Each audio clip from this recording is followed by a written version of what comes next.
Welcome to the 1 Minute Preceptor podcast, brought to you by Med School Coach. Each episode, get clinical rotation advice and tips to prepare for your externships in healthcare. We interview preceptors and physician educators who will prepare you for your rotation and improve your clinical experience. Now, here's your host, Chase DeMarco. Today, we're continuing with our student mini-series and also continuing on with some topics we discussed a bit in season 2 of this show, as well as the Medical and M&S podcast. And that are some of the health disparities, racial inequalities, and different topics that are really being brought to the forefront now that might not have been so much in past years. And today, we actually have a great student here, Samee Hameed, that is going to help us discuss these topics from his point of view, which is a little different than some we've done in the past, like with Dr. Nicole Washington and some of our other great guests. So, Samee, I'd like to bring you on the show and have you tell us a little bit about yourself. Well, Chase, thank you so much. It's a pleasure to be here. My name's Samee Hameed. I am a fourth-year medical student who is in UTMB right now. I just finished up my master's degree from the London School of Hygiene and Tropical Medicine between my third and fourth year. And so I'm planning on applying med peds for residency this year and hopefully trying to match somewhere out of state. Been in Texas my whole life. Been born and raised in the same 60-mile radius of Leak City and Houston. And so I'm a little bit ready to get out of my comfort zone and break the shell of Texas. Congratulations on getting that additional education and degree as well. And med peds, that's a pretty high bar, isn't it? Usually the dual degrees or dual residencies seem to be very competitive. So really interested to hear also just how you're going about applying for that particular dual residency.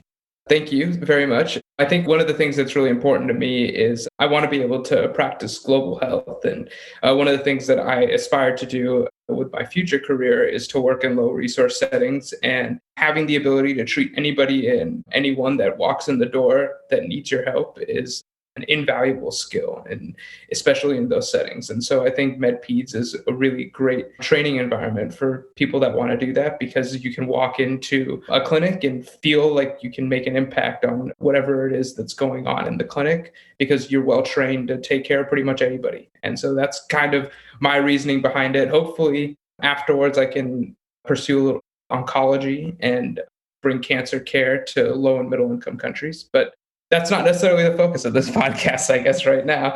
No, but high aspirations. I really like that you're going for that, and you have some great goals ahead of you, and really hope that you are going to be successful in those. Well, I appreciate it, Chase. Thank you very much. I know we have a couple of pretty large topics here to discuss, but we're going to try to condense them as much as possible, I suppose, really just go over the most important changes that we've seen in recent months and recent years, and also some of your personal experiences. And one of those topics that we had previously mentioned was the equity of the LGBTQ community and sort of the differences in how physicians and students are all interacting with this community, something that was vastly ignored in the past. So how do we approach this topic from the student audience? So I think one of the most important things that I was exposed to in medical school, and this actually happened on pretty early on in my medical education, which I was very proud of for UTMB. There were a few people at our university that had, I think, joined the it's a national organization of the Allies in Medicine. And they started a chapter at UTMB during, I think it was the year before I started medical school. So it was a first year who was a year above me who started it. And then when I was a first year, I was able to participate in it. And really what it taught you was how to use the correct language to facilitate an open conversation between you and your patient, specifically a patient who comes from a diverse background, potentially like that of an LGBT community. How you use words instead of, oh, how is your husband, or how is your partner? And it's more inclusive because it's not implying any kind of bias or any kind of some sort of like your own opinion on what a normal relationship might be. And I think those kind of small changes in medical education are what we really need to strive for, especially including a community that has been largely oppressed by what has been a medical community. When you are functioning in like a medical aspect, you want to be able to treat your patient with as much dignity and respect as you possibly can. However, if you can't even make that first connection because you end up using the wrong pronoun or you end up making some sort of biased statement towards them, then you already tear that bridge down before you can even start. And you're missing out on an opportunity to provide care to somebody who really needs it and is being neglected by other parts of society as well. And I think as a physician, you need to make sure that you're able to provide that care because you are the first line of defense for a person's health. You are the person that's there to help make sure that their health is taken care of. And so your job is to make sure that you can provide that for them in the least harmful way possible.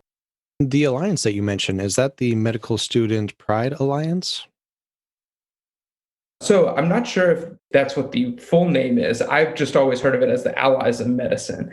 And they've got a badge that I think it's a national badge. I'm not entirely sure. It's like a little pin that you can put on your white coat after you've done the course. Okay, great. So that'll be two different resources that we can add to the show notes as far as learning more about the community for students. Yeah, no, I think it might be a UTMB thing, it looks like, which is actually even cooler if that really was a grassroots thing here at UTMB. Awesome. So that is actually very useful information for all students and physicians because even, for instance, I have many friends in the community, but the way I interact with them as friends is different than the way you'd interact with a new patient that you've never met before. How do you break that barrier? How do you make sure that they feel comfortable around you? And just the difference in the terminology as well. So that is completely different training than your normal day-to-day interactions might be. Absolutely. I think, as you mentioned, having friends from that community really does help because at least they are there when you're in a non-formal setting to help you correct yourself when you're making a mistake, which you might not even recognize. Those are the kind of things where, as a physician, you need to be okay with not knowing something and also approaching it with like an open mind and saying that, okay, I may not know this and I may make a mistake, but I'm going to act in a way that at least when I make a mistake, I will be apologetic. I will be sincere. I will be able to make that connection, even if I did make a mistake to begin with, and try and rectify whatever situation it is that I make from that point on. When somebody tells you, oh, that's not my pronoun, then from that point on, you make it a point, just like how you remember somebody's name, right? You remember a patient's name. And so the next time you see them, you don't walk in and, so you forget and get flustered at what their name is to make that strong connection with somebody. You remember their name, just like you would remember their pronoun. And I think those kind of subtle, small differences help create and foster, a therapeutic relationship with your physician.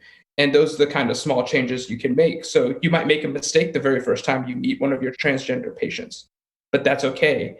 If you make a mistake and your mistake doesn't come from a place of hatred, and then you build on it from that point forward, and you make sure that you don't make that same mistake again and again, that's what I think helps push this forward and makes it so that people feel more accepted.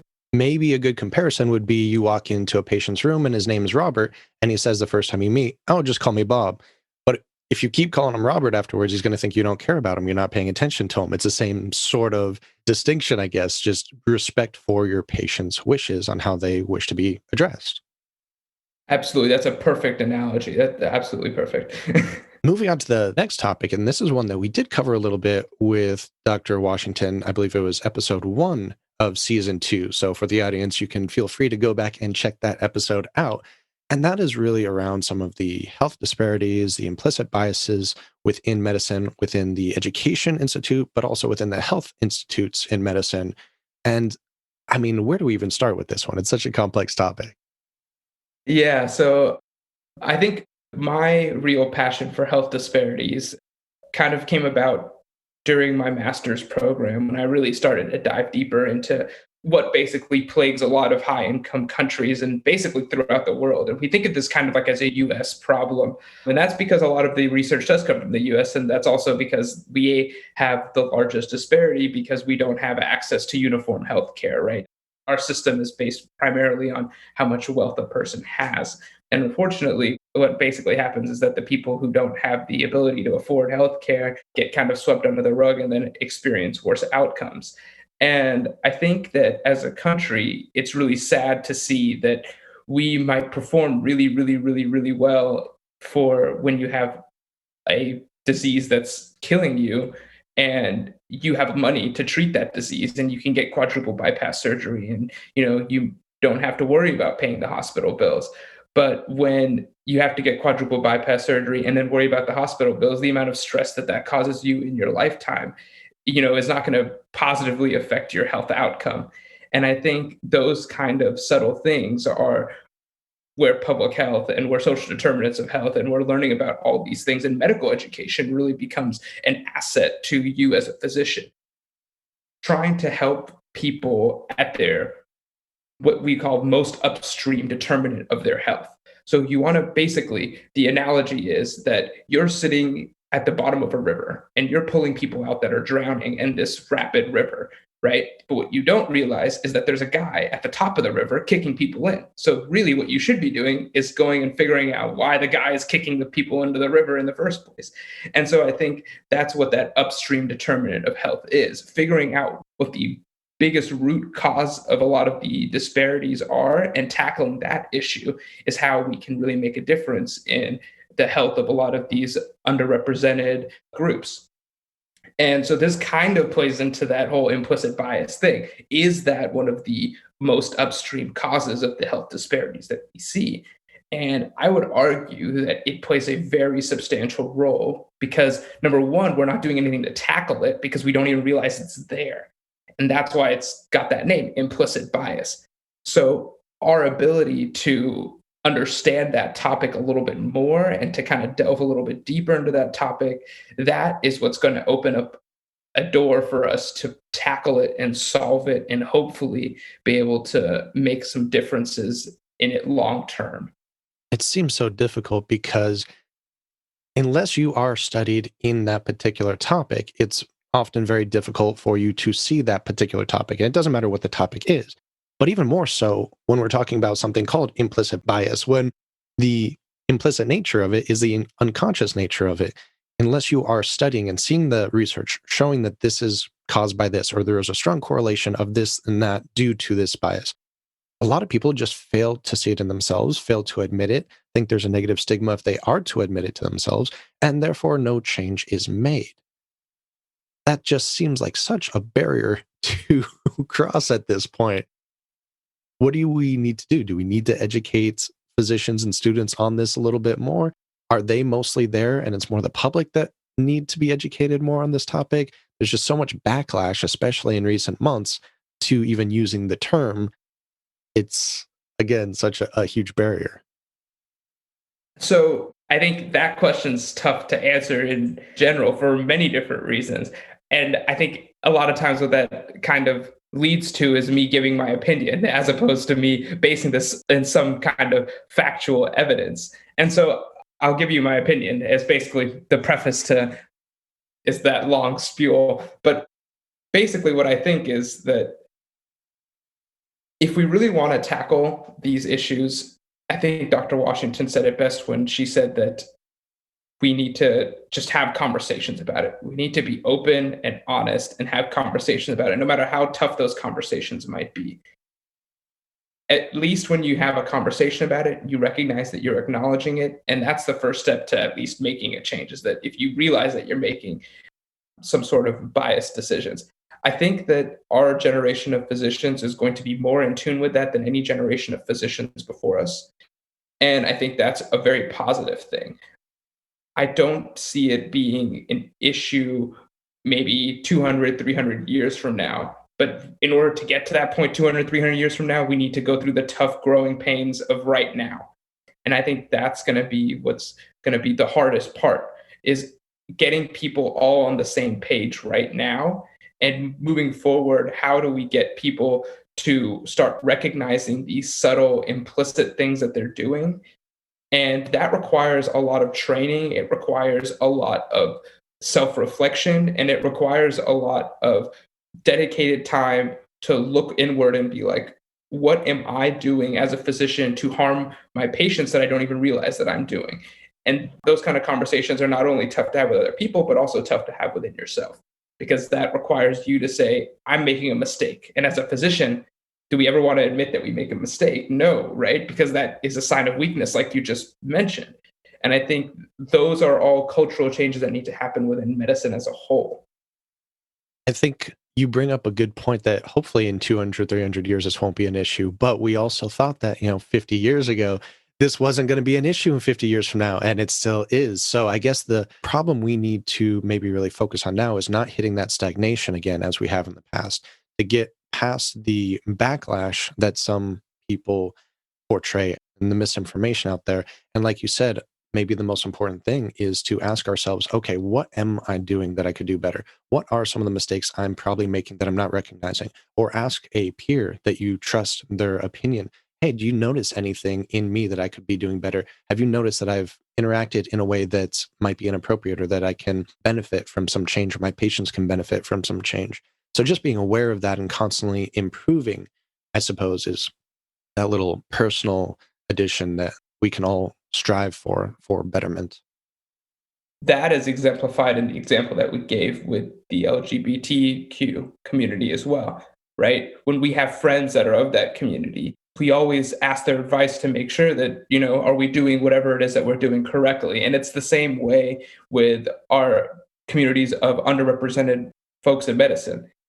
That's the kind of thing that we should strive for, is to make it so that we are including them. And in the conversation of including them, we are talking about the issues that they're facing, right? Imagine having a conversation talking about African Americans in a room full of nobody that's African American, right? It seems kind of bizarre, but it happens all the time. And so at least when you include somebody in the conversation and that person is helping you make that difference in whatever conversation is that you're having, makes a huge difference to the outcomes of the conversation, I think, because you at least get insight into what that person is going through, whatever it might be. That kind of goes along with what we were discussing before and what Dr. Washington brought up, with not just inviting someone to the table, but making sure they participate and they're welcome in the conversation at the table, and saying that just having someone of a different race or belief or whatever the categorization might be there isn't enough. You actually need to have active input, active interactions, and learn from each other for that sort of important change to be made.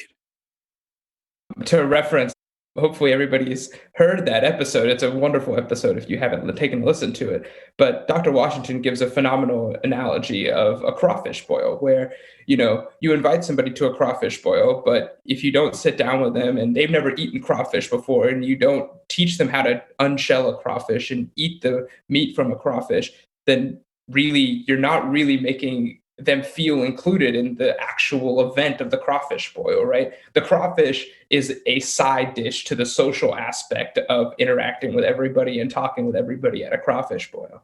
And so if you don't include them in that conversation, did you really include them? You just invited them. And I think that when you invite people to large panels of discussion, right, as a good leader, if you want to be a leader in medicine, and I think that, people that are listening to this podcast, I hope that we're inspiring you to be leaders in medicine, right? The future generation, those are the people that are going to be at the heads of these committees, hopefully moving forward. And those are the same exact people that we need to make sure learn these skills of inclusion. When you see somebody of a different or unique, diverse background at a large event, at an event where you're learning about that particular cultural background, make sure to talk to that person, see what it is that they have to offer. Don't make your own assumptions about what you could glean from those different backgrounds. You need to go and get that information for yourself from the source. And I think that's kind of where we need to start heading as a society, with our leaders taking the first step towards that, pushing themselves towards being the people that are learning about these groups and not trying to be passive in their learning, be more active in their learning. That's something I say all the time on the Medical Nemesis podcast. You have to do active learning or you're not going to make any changes. Well, I love this topic. I love these discussions. I'm loving this student mini-series too, because in season 1, being that the name is the 1 Minute Preceptor, we really focused on preceptors teaching us clinical education topics. Season 2, we branched out into clinical education, but also social, cultural changes that are going on in clinical medicine. Now with season 3 in this student mini-series, I'm finding that we can learn a lot from the students as well. Students can be the preceptors. The students can be the teachers to help other students learn and experience what they're going through right now. So I think this has been a great topic. I really appreciate you coming on, and I hope the best for your future endeavors. They're really great endeavors, and I want to thank you again for coming on the show. Of course, I appreciate it.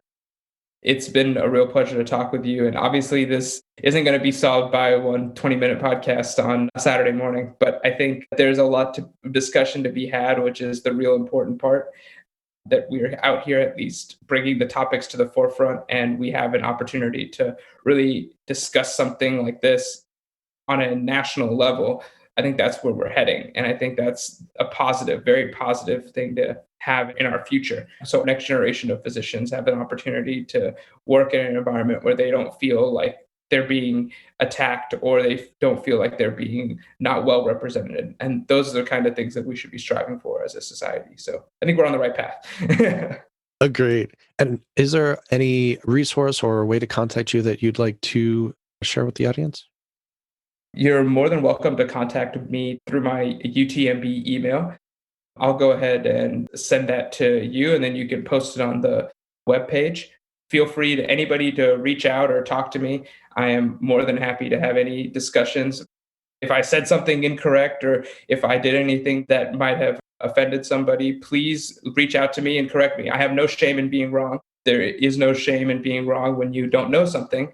It's when you know something and you continue to do it incorrectly that you should feel shame. And right now, if I said something incorrect, then I apologize. And I'd be happy to hear from somebody if there's something that I need to rectify or change. So, do you also do tutoring? Yes. So I am a tutor for med school coach for step 1 and step 2. So if they wanted to reach out to you via email and maybe set something up later on for a tutoring session, that can be arranged as well. Absolutely. Absolutely. I would give you both my emails. One's personal, one's the school email. The personal one would be best for contacting me for, I guess, anything that's not like research or school related. And then if you want to contact me about anything that we talked about on the podcast or schedule a tutoring session, the other email probably a little better. Got it. All right. Well, thank you again, Samee, for coming on the show. All right. Thank you, Chase. It's been a pleasure to talk with you.